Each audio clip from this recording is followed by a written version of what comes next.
Hello friends, welcome to the new episode of my channel. আমি অর্থ। এখন আমরা কথা বলবো যে সৃজিত মুখার্জির পদাতিক বলে ছবিটার টিজার নিয়ে, যেটা কালকে রিলিজ করে গেছে। তো এখানে আমরা মৃণাল সেনের ভূমিকায় চঞ্চল চৌধুরীকে দেখতে পাবো। তার এটার অ্যানাউন্সমেন্ট যখন হয়েছিল, তার ফার্স্ট লুক সামনে এসেছিল, তখন থেকে সেটা প্রশংসা পেয়েছিল। এবং এই টিজারের মধ্যেও মেকআপের কাজ কিন্তু খুব ভালো হয়েছে। সোমনাথ কুণ্ডু কিন্তু দারুণ কাজ করেছেন, প্রস্থেটিকের কাজ কিন্তু খুবই ভালো হয়েছে। এবং এখানে যেহেতু আমরা পুরো যেটা যেরকম টিপিক্যাল বায়োপিক হয় আর কি, যে পুরো লাইফ স্প্যানটাকেই কভার করছে, তো সেটাই আর কি এখানে থাকতে চলেছে। তো তাই জন্য বিভিন্ন এজ গ্রুপে আমরা মৃণাল সেনকে দেখতে পাচ্ছি এবং সেই অনুযায়ী মেকআপটাও কিন্তু চেঞ্জ হয়েছে। তো তাকে কিন্তু অনেকটাই মৃণাল সেনের কাছাকাছি দেখতে হয়ে গেছে। এবার দেখুন, চঞ্চল চৌধুরী যেহেতু আমাদের খুব নোন একজন অভিনেতা, তার বহু কাজ আমরা দেখেছি, তাই তার ডায়লগ ডেলিভারি বা হাসি টাসির মধ্যে আমরা বুঝতে পারি যে সে চঞ্চল চৌধুরী। সেই ব্যাপারটা তো আছে, সেটা তো একেবারে পুরো মুছে দেওয়া যাবে না মেমোরি থেকে। জিতু কামালের ক্ষেত্রে কি হয়েছিল, জিতু কামাল অতটা পপুলার ছিল না, ঠিক আছে। তো তাই জন্য কাজ সেও করেছিল, কিন্তু এতটা বেশি মেন স্ট্রিমে পপুলার ছিল না। But Chanchal Chowdhury is already popular among audience. তো সেখানে তাই জন্য একটা ওই জিনিসটা, ওই অ্যাডভান্টেজে যেটা অপরাজিত পেয়েছে, সেটা এখানে পদাতিক পাবে না। বাট মেকআপের কাজ খুব ভালো হয়েছে, তাকে ভালো লাগছে আর কি। এর সাথে সাথে যে ডায়লগসগুলো রয়েছে সেগুলো খুব ইম্প্যাক্টফুল। যেরকম এক জায়গায় বলছে যে কেউ আপনারা আমাকে জিনিয়াস বলেন, আর কেউ বলে যে story screenplay and gimmicks by Mrinal Sen. এই ডায়লগটা কিন্তু আমরা চালচিত্র এখনও দেখতে পেয়েছি। এবার দেখুন, একটাই সাবজেক্টকে বা একজনকে, একটা ব্যক্তিকে যখন দুটো ফিল্ম মেকার দু রকম লেন্সে দেখছে, তখন দেখুন দুটো কত ডিফারেন্ট টাইপ অফ ছবি আমাদের সামনে উঠে আসছে। এটাই আর কি মজা লাগছে যে কদিন আগে এই জাস্ট চলচ্চিত্র এখন বেরিয়েছে অঞ্জন দত্তর ছবি, এবং সেখানে আমরা মৃণাল সেনের মজার সাইডটা, তার হিউম্যান সাইডটা অনেক বেশি দেখতে পাচ্ছি। সৃজিত মুখার্জি তাকে কিন্তু একজন যোদ্ধার মতো দেখছেন। পদাতিক ছবিটার নাম এই কারণে, পদাতিক মানে হচ্ছে ফুট সোলজার, ঠিক আছে। এবং মৃণাল সেনের যে ফিল্ম মেকিং স্টাইলটা ছিল, সেটা গারিলা ফিল্ম মেকিং ছিল। তিনি ক্যামেরা নিয়ে রাস্তায় বেরিয়ে পড়তেন, যা পারতেন ক্যাপচার করতেন, এটাই তার স্টাইল ছিল। তো এবার তাই জন্য দেখবেন যে গোটা টিজারটা যে ট্রিটমেন্ট আছে, এক তো মৃণাল সেনকে খুব লার্জার দ্যান লাইফ করে দেখানো হচ্ছে, এবং দ্বিতীয় হচ্ছে আপনারা দেখবেন পিছনে যে গানটা বাজছে, সেটা অনেকটা গুমনামির ফিল আপনাকে দেবে। কারণ গুমনামি ওয়াজ আবাউট নেতাজি, সে একজন ফ্রিডম ফাইটার ছিল। এখানেও কিন্তু মৃণাল সেনকে সেরকমভাবে একজন ফাইটার হিসেবেই কিন্তু সৃজিত মুখার্জি দেখছেন। কারণ তিনি যে ছবিগুলো বানিয়েছেন, সেগুলো যে ধরনের বাংলা ছবি তখন হচ্ছিল, সেটা থেকে বা ইন্ডিয়ান ছবি হচ্ছিল, তার থেকে পুরো ভিন্ন। তো উনি আগেনস্ট দ্য টাইড গিয়ে লড়াই করেছেন সেই ছবিগুলোকে তৈরি করা।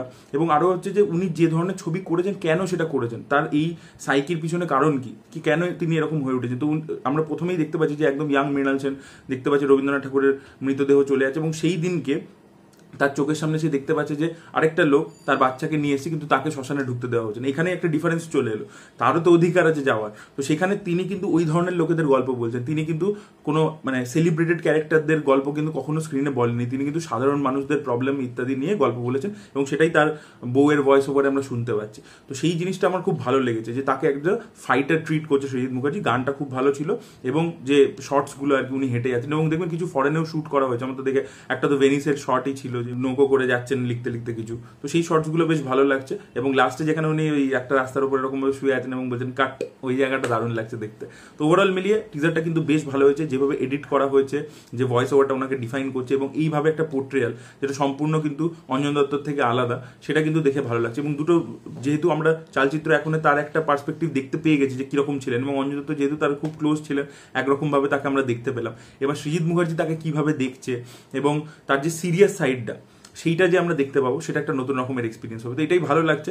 যে এবং আরও একটা জিনিস আপনাদেরকে বলে রাখি, অ্যাকচুয়ালি সৃজিত মুখার্জি এটা নিয়ে প্রথমে সিরিজ করতে চেয়েছিলেন, এবং সেখানে প্লটটা এরকম ছিল যে একদিকে মৃণাল সেনের গল্প চলছে, আরেকদিকে সত্যজিৎ রায়ের গল্প চলছে। দুজন কিভাবে তৈরি হচ্ছে, যেরকম আমরা দেখতে পাচ্ছি মৃণাল সেন যে ধরনের ছবি বানিয়েছেন, কোন জিনিস তাকে কম বয়সে ইনফ্লুয়েন্স করেছে, কি হয়েছে, তার পার্সোনাল লাইফের ক্রাইসিস, সে যে বউয়ের কাছে সে অতটা রেসপন্সিবল ছিল না, বাড়ির জন্য কিছু সেরকমভাবে করতে পারেনি। একটা দেখবেন ডায়লগ আছে পদাতিকের টিজারে, যে দুদিন ধরে খাবার নেই আর কি, এরকম ডায়লগ রয়েছে, কি করবে সেটা নিয়ে।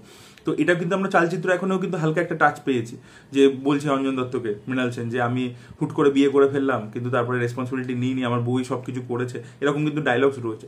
তো তার যে ফরমেশন, তার জীবনযাত্রা আমরা দেখতে পাবো। প্যারালালি সত্যজিৎ রায়টা দেখতে পাওয়ার কথা ছিল, বাট যেহেতু অপরাজিত হয়ে যায়, তাই জন্য সৃজিত মুখার্জি ওটা করতে পারেনি। বাট এক জায়গাতে যে সিনটা খুব ফেসবুকে ভাইরালও হয়েছিল, যেহেতু এই ছবিটা অনেকগুলো ইন্টারন্যাশনাল ফিল্ম ফেস্টিভ্যালে ট্রাভেলও করেছে, তো সেখানে আমরা এক জায়গায় দেখতে পাবো যে সত্যজিৎ রায় এবং মৃণাল সেনের দেখা হচ্ছে, তারা কথা বলছে আর কি। তো সেই সিনটা অলরেডি ফেসবুকে ভাইরাল হয়েছিল, সেটা নিয়ে ক্রিটিসিজম হয়েছিল গলার ভয়েসটা নিয়ে। বাট ওটা ফেস্টিভ্যালে যে কাটটা পাঠানো হয়, সেই কাটটা কিন্তু ফাইনাল কাট নয়, সেখানে ডাবিং ইত্যাদি, বা এখন তো এআই ইউজ করে হয়তো ভয়েস ইত্যাদি, যেটা উনি অতি উত্তমে করেছেন, মাইট বি এখানেও ইউজ করতে পারেন। তো দেখা যাক সেটা। এবং আমি দেখতে চাই যে যখন সত্যজিৎ রায় এবং মৃণাল সেনের ক্রস ওভারটা হচ্ছে, তো সেখানে আর কি ওনারা দুজনকে খুব ক্রিটিসাইজ করতেন, তো সেই ব্যাপারটা উঠে আসে কিনা। কারণ আমি সৃজিত মুখার্জিকে এই ছবিটার সেটে গিয়ে ইন্টারভিউ করেছিলাম, সেটা আপনারা চাইলে দেখতে পারেন, আমার চ্যানেলে আছে। তো সেখানে কিন্তু এই কথাটা আমি বলেছিলাম, এই কথাটা জিজ্ঞেস করেছিলাম যে ওই জিনিসটা থাকবে, crow film is a crow film is a crow film, ওই যে ব্যাপারটা, তো সেইটা উঠে আসে কিনা সেটাই দেখার মতো বিষয় হবে। সেটা সবচেয়ে ইন্টারেস্টিং অ্যাসপেক্ট হবে, মানে আমার কাছে অ্যাটলিস্ট। তো আমার কিন্তু পদাতিকের টিজার বেশ ভালো লেগেছে। আপনাদের কি মতামত অবশ্যই কমেন্ট সেকশনে জানাবেন। এই ভিডিওটা ভালো লেগে থাকলে লাইক করুন, শেয়ার করুন, চ্যানেলটিকে সাবস্ক্রাইব করতে ভুলবেন না। Bye bye.